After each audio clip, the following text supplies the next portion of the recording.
Imagine this. You wake up, walk from your bedroom to your kitchen for coffee, and in those few steps, you've just crossed an international border. For some people, that isn't a hypothetical. It's their daily life. Their house is literally in two countries at once. What if going to the grocery store meant an international trip with passport checks and customs, just to get back to your own country? Or what if you could stand on a shoreline and literally see into tomorrow? These aren't plot points from a movie. These are the world's most bizarre borders, where the clean, logical lines on a map throw geography and sometimes sanity completely out the window. They're the historical accidents and political headaches that create mind-bending realities for the people living on them. Today, we're exploring 10 borders that will make you question everything you thought you knew about how we've divided up our world. A border, it seems so simple. A line that separates here from there, us from them. We see them on our globes and in our atlases, neat and tidy divisions that give our planet a sense of order.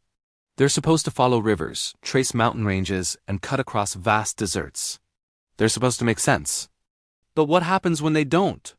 What happens when a border isn't a river, but a maddening checkerboard that slices a single town into 30 different pieces of two separate nations?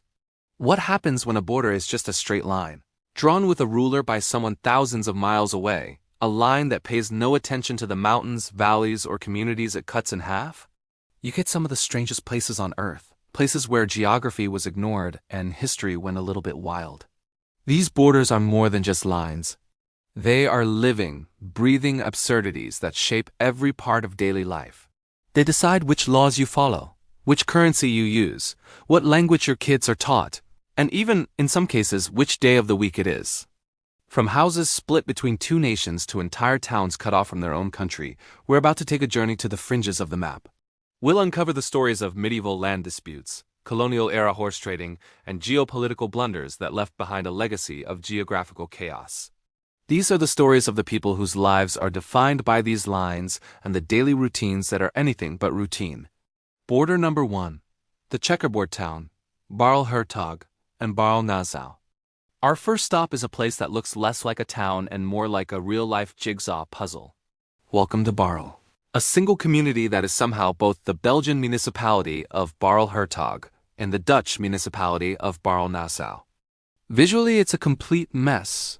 Forget a simple line down a street. Instead, picture a chaotic patchwork of national sovereignty. The town is made up of 30 separate parcels of land. There are 22 Belgian enclaves completely surrounded by the Netherlands. But it gets weirder. Within these Belgian enclaves, there are 8 Dutch counter-enclaves. It's border inception. The streets are marked with white crosses and metal studs, so you can literally hop from one country to another in a single step. Walk down the street, and you'll cross the border half a dozen times. One moment you're in the Netherlands, the next, Belgium, then back to the Netherlands again. So how did this happen? To understand it, you have to rewind the clock over 800 years. The mess started with a series of incredibly complex medieval land deals between the lords of Breda and the dukes of Brabant. Back then, the cultivated agricultural lands generally went to the Duke of Brabant. These would become Barl Hertog. Hertog means duke. The uncultivated wilder lands went to the Lord of Breda, which would become Barl Nassau. When the Netherlands later became independent, Barl Nassau became Dutch, while Barl Hertog eventually became Belgian. Suddenly, these ancient property lines were an international border, a situation so complex it wasn't officially finalized until 1995. For residents, living in this geographical puzzle is a daily fact of life. Your nationality is determined by one simple thing: the location of your front door. If your door is in Belgium, you're a resident of Belgium. If it's in the Netherlands, you're Dutch. This has led to some truly bizarre situations. There are stories of homeowners seeing a tax loophole or a more favorable law next door, literally moving their front door to the other side of their house to change their official nationality. Businesses are sliced in two. There's a cafe where the border runs right through the dining room. You could be having a coffee in Belgium while your friend across the table is in the Netherlands. Before borders were softened in Europe, this had real consequences. Dutch closing times for bars were different from Belgian ones. When it was time to close on the Dutch side, patrons would just pick up their drinks and move to a table on the Belgian side of the line. It's a place with 2 mayors, 2 town councils, and 2 police forces that have to work together. What could have been an administrative nightmare has instead been embraced as a unique tourist attraction, a living museum of geopolitical absurdity. Border number 2. The island of yesterday and tomorrow, the Diomede Islands. From a town split into pieces, we now travel to the frigid waters of the Bering Strait, to a place where a border doesn't just divide land, but time itself. Here lie the Diomede Islands, two rocky, isolated specks of land that create one of the most surreal border situations on Earth. To the east is Little Diomede, which belongs to the United States. Just 2.4 miles away to the west is Big Diomede, which belongs to Russia. On a clear day, you can easily see one island from the other. You might even think you could swim it, and in 1987, a swimmer named Lynn Cox actually did. But this tiny gap of water separates more than just two superpowers. It separates two continents and two different days. The international dateline runs right through the channel between them. Because the islands are on opposite sides of the dateline and in different time zones, Big Diomede is 21 hours ahead of Little Diomede. When it's 9 a.m. on Saturday on Little Diomede, it's 6 a.m. on Sunday on Big Diomede. This has earned them the nicknames Yesterday Island, Little Diomede, and Tomorrow Island, Big Diomede. You can literally stand on American soil and look across a few miles of water into tomorrow. The modern border was drawn in 1867 when the United States purchased Alaska from Russia. The treaty declared the border would run midway between the two islands, instantly putting them in different countries. For decades, this didn't completely sever the connection. The native Inupiat people, who had lived on the islands for thousands of years, still traveled between them and maintained family ties. But the Cold War changed everything. The border became known as the Ice Curtain. The Soviet Union put a military base on Big Diomede and forcibly relocated its native population to Siberia. Families were torn apart. Contact was forbidden. Looking across the water at your relatives became an act of defiance. Today, Big Diomede is uninhabited except for a Russian military presence and a weather station. Life on Little Diomede, home to a small community of about 77 people, is one of extreme isolation. They are cut off from the mainland for much of the year by ice and treacherous seas. For them, the border is a physical manifestation of time, politics, and a history of separation. The people of Little Diomede can see land that was once part of their ancestral home, but it is as inaccessible as another planet and it exists in another day. Border number 3. The Forgotten Islands of the Ganges, the India-Bangladesh enclaves. Imagine a map so chaotic it looks like someone spilled a jigsaw puzzle. Now imagine that each piece of that puzzle is a pocket of a foreign country, and the people inside are trapped, stateless, and forgotten. Until 2015, this was the reality along the India-Bangladesh border, home to the most complex system of enclaves the world has ever seen. It was a cartographer's nightmare. There were 111 Indian enclaves inside Bangladesh and 51 Bangladeshi enclaves inside India, but it didn't stop there. There were counter-enclaves, Indian territory inside a Bangladeshi enclave, which was itself inside India. It even got to a counter-counter enclave, a tiny Indian jute field, inside a Bangladeshi enclave, inside an Indian enclave, inside Bangladesh. This was the world's only known third-order enclave. The origins are a mix of feudal history and colonial oversight. One legend says they were the result of chess games between two 18th-century kings who wagered villages on the outcome. More likely, they came from fragmented land holdings from centuries-old treaties. When the Indian subcontinent was partitioned in 1947, the British cartographer Cyril Radcliffe drew the main border, but these tiny, scattered plots were never properly sorted out. India and Bangladesh inherited this mess, leaving over 50,000 people in a state of geopolitical limbo. For the residents, life was a struggle. They were citizens of one country living in a pocket of land surrounded by another, but they had no rights in either. They were effectively stateless. They couldn't get passports, so they couldn't legally cross the border into their own country. They had no access to police, schools, or hospitals. To get to a market or see a doctor, residents had to illegally cross an international border, risking arrest. It was a humanitarian crisis hidden in plain sight. Then, in a momentous act of cooperation, everything changed. On the midnight of July 31, 2015, India and Bangladesh implemented the Land Boundary Agreement. In one of the most significant border swaps in history, the two countries exchanged all of the enclaves. Residents were finally given a choice: accept the nationality of the country that now surrounded them, or move to their home mainland. The vast majority chose to stay, finally gaining citizenship and the rights they had been denied for decades. While the full integration and delivery of services took time, the 2015 agreement was a landmark achievement, erasing one of the world's most illogical and punishing borders from the map. Border number 4. The Panhandle of Power, Namibia's Caprivi Strip. Look at a map of southern Africa, and your eye will inevitably be drawn to Namibia. And then you'll see it, a bizarre, impossibly long and narrow corridor of land stretching out from the northeast corner. This is the Caprivi Strip, a panhandle that juts out for 450 kilometers, sandwiched between Angola and Botswana, to touch the Zambezi River. It's one of the most striking examples of a colonial pencil stroke. It looks less like a natural part of a country and more like an artificial appendage. At its narrowest, the strip is only about 32 kilometers wide. This thin ribbon of land completely ignores the tribal territories it cuts through, creating a zone of geopolitical tension. The existence of this strange panhandle is a product of the late 19th century scramble for Africa. In 1890, Germany, which controlled what was then German Southwest Africa, modern Namibia, was desperate for access to the Zambezi River. The German Chancellor, Leo von Caprivi, believed the Zambezi could be a trade highway connecting his colony to the Indian Ocean. So, in the Heligoland-Zanzibar Treaty, Germany gave up its claims to the rich island of Zanzibar. In exchange, Great Britain gave Germany a tiny North Sea island and this sliver of land in southern Africa. The great irony? Chancellor von Caprivi's grand vision was based on a geographical blunder. He was unaware that the Zambezi wasn't navigable all the way to the Indian Ocean because of the massive Victoria Falls downstream. The panhandle he had traded so much for was essentially a dead end. But the border was drawn, and it remains a monument to a colonial mistake.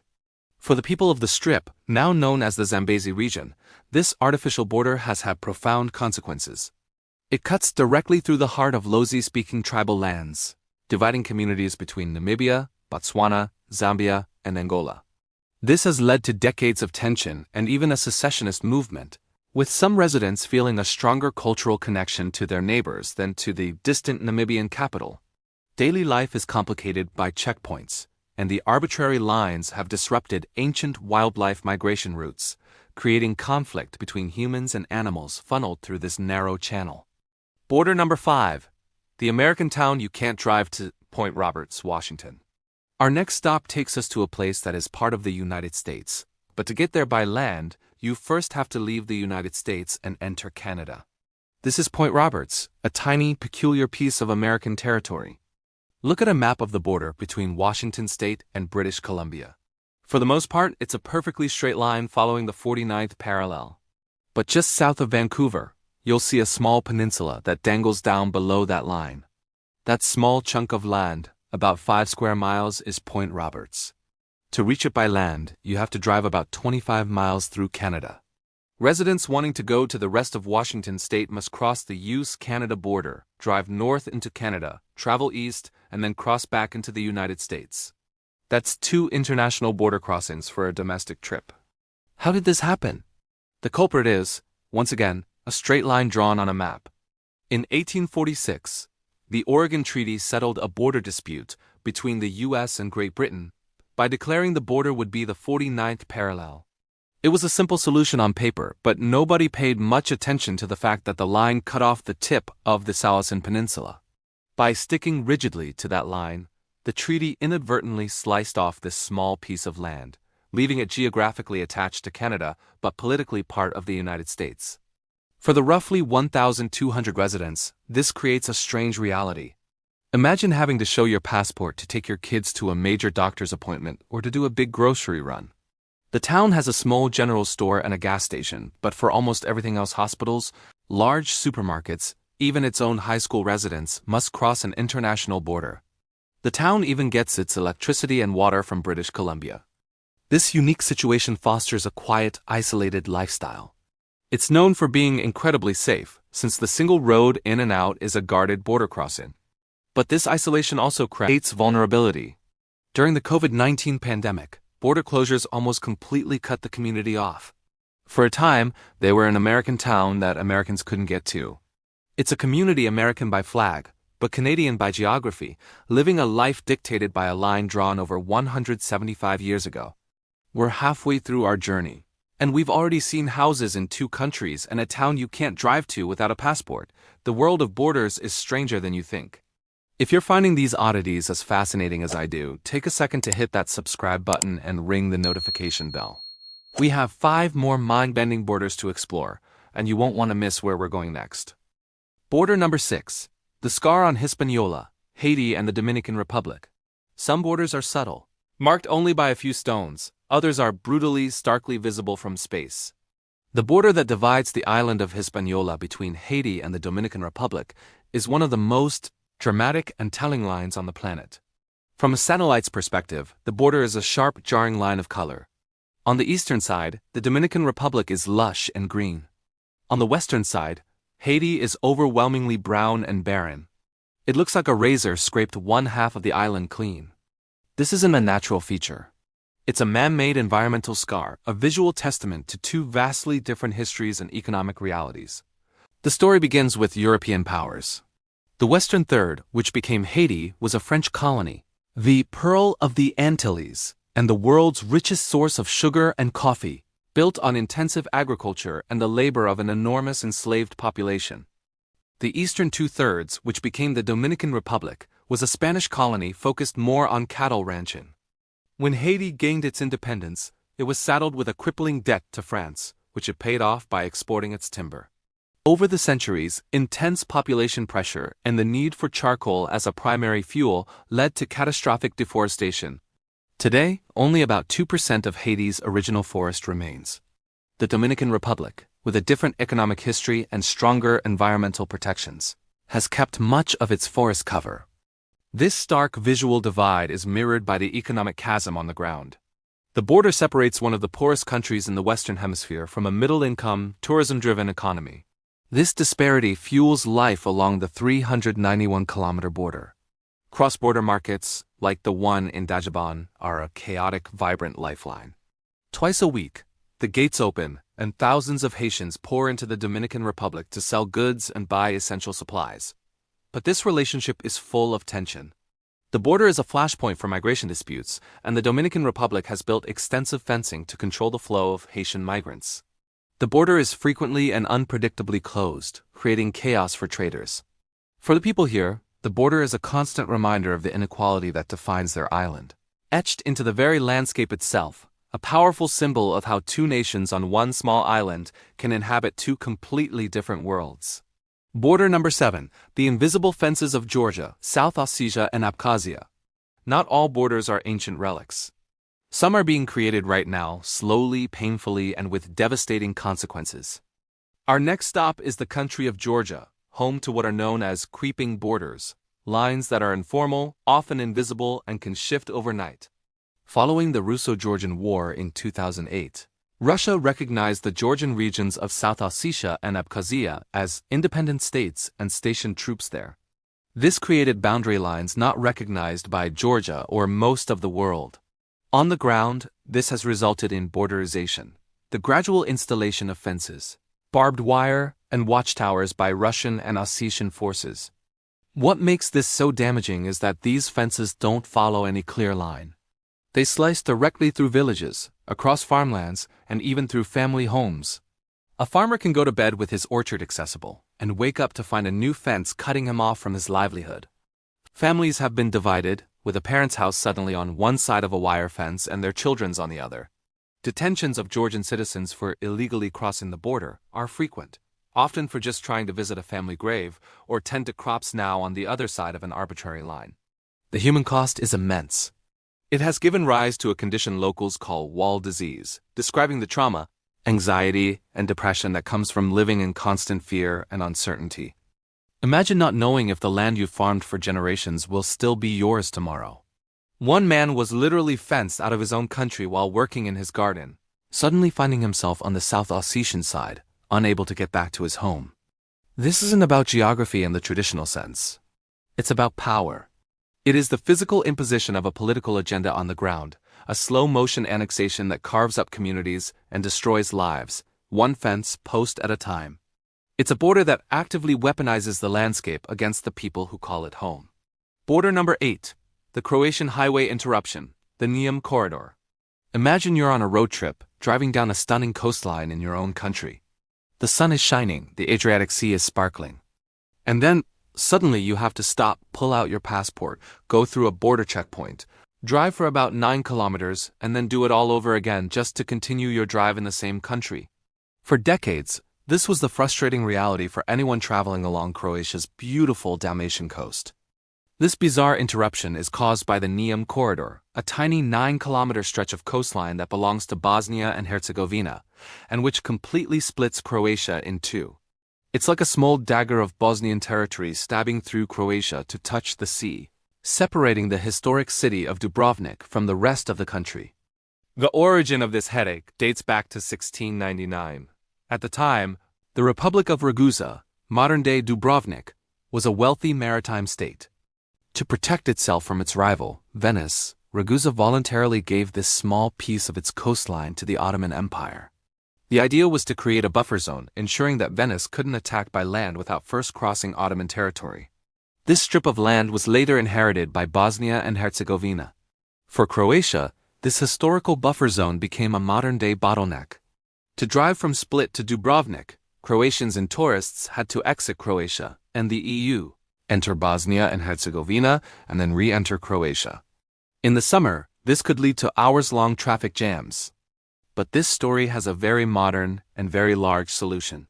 In July 2022, Croatia opened the Pelješac Bridge. This massive 2.4-kilometer bridge is an engineering marvel. It leaps across the Bay of Mali Ston, connecting the Croatian mainland to the Pelješac Peninsula, and completely bypassing the Neum Corridor. Now traffic can flow uninterrupted. Since its opening, vehicle traffic through the Neum border crossings has plummeted by over 60%. While many predicted this would be a disaster for Neum's local economy, the opposite has happened. Freed from congestion, Neum has blossomed as a tourist destination in its own right. The bridge stands as a powerful example of how modern engineering can solve a centuries-old geographical problem. Border number 9. The river that became a country, the Gambia. Most countries are defined by a mix of geographical features. But our next country is different. Look at a map of West Africa, and you'll see the nation of Senegal. Then you'll see something incredible nestled inside it, the Gambia. It's a country that looks like a snake, a long thin sliver of territory that follows the course of the Gambia River. The Gambia is a semi-enclave, completely surrounded on 3 sides by Senegal. It is the smallest country on mainland Africa. A narrow strip that rarely extends more than 30 miles north or south of the river it's named after. This is a country that doesn't just have a river. It is a river. Its creation is a story of colonial rivalry. In the 17th and 18th centuries, European powers were scrambling to control West Africa's rivers, which were highways for trade. The French established control over the Senegal River to the north. The British, not to be outdone, focused on the Gambia River to the south. The 1889 Anglo-French Convention formalized the borders. The British were granted control of the territory extending roughly 10 miles on either side of the Gambia River, as far as it was navigable. The French got everything else. The result was this bizarre, river-shaped country carved out of what would otherwise be Senegal. This colonial division has had lasting consequences. The border is largely arbitrary, cutting through ethnic groups like the Mandinka and Wolof, who share a common culture but now have different nationalities and official languages, English in the Gambia, French in Senegal. Daily life is a complex dance of cooperation and complication. For many, the border is a fluid concept, with families living on both sides. However, official checkpoints complicate trade and differing economic policies have fueled a thriving smuggling industry for decades. The Gambia endures as a testament to how the colonial thirst for a single river could create one of the most geographically peculiar nations on Earth. Border number 10. The zip line to another country, Portugal and Spain. We've seen borders that are tragic, frustrating, and just plain confusing. For our final stop, we're heading to a border that is, above all else, fun. At the southern end of the Iberian Peninsula, the Guadiana River separates Spain from Portugal. And here, you can cross the border in a truly unique way, by zip line. Welcome to Limite Zero, the world's only known cross-border zip line. Starting from a platform in Sanlúcar de Guadiana, Spain, adventurers launch themselves over the river on a 720-meter steel cable, reaching speeds of up to 80 kilometers per hour, before landing a minute later in Alcutem, Portugal. It's a modern recreational solution to the ancient geographical barrier of a river. This border crossing doesn't involve passports or guards. It's powered by gravity and a sense of adventure. And because Spain is 1 hour ahead of Portugal, when you fly across the river, you also travel back in time. You literally land in Portugal before you officially took off in Spain. Unlike the other borders on our list, this one wasn't born from conflict or error. Instead, it's a symbol of the modern, open border philosophy of the European Union. While a nearby bridge handles the practical traffic, the zip line represents a playful reimagining of what a border can be. It turns a line of separation into a point of connection. For the local communities, it's a major tourist attraction, encouraging visitors to have lunch in Spain, zip line to Portugal for a coffee, and then take a ferry back. This quirky crossing stands in stark contrast to the fences and walls we've seen elsewhere. It's a light-hearted finale to our tour, reminding us that while borders can be sources of conflict, they can also be bridges, or in this case, a 720-meter steel cable that bring people together in the most unexpected ways. It's a border that doesn't just ignore geography. It makes a game out of it. Conclusion. So there you have it. 10 borders that defy logical geography. From the baffling checkerboard of Barle to the time-traveling islands of the Bering Strait. From the stateless people of the India-Bangladesh border to the creeping fences of Georgia. We've seen how lines drawn on a map, whether out of feudal whim, colonial arrogance, or strategic miscalculation, create profound and often absurd realities on the ground. These borders show us that the world is far messier than our neat atlases would have us believe. They are the glitches in the system that reveal the immense power of a simple line. A line that can determine your nationality based on your front door. A line that can force you to cross 2 international borders just to drive across your own country. A line that can separate you from your farm, your family, or even from yesterday. The stories of these places are more than just geographical trivia. They are human stories. They are tales of resilience and adaptation in a world where the map doesn't always match the territory. They challenge our assumptions about what a nation is and force us to confront the often arbitrary nature of how we've carved up our planet. Next time you look at a map, remember that behind those clean, colored lines, there are stories of chaos, creativity, and the enduring human spirit in the face of geographical absurdity. What did you think? Which of these borders blew your mind the most? Are there any other bizarre borders that you think should have been on this list? Let me know in the comments below. I read every single one. If you enjoyed this journey to the weirdest edges of the map, do me a favor and hit that like button, and if you haven't already, subscribe and turn on notifications for more deep dives into the strange and fascinating corners of our world. Thanks for watching.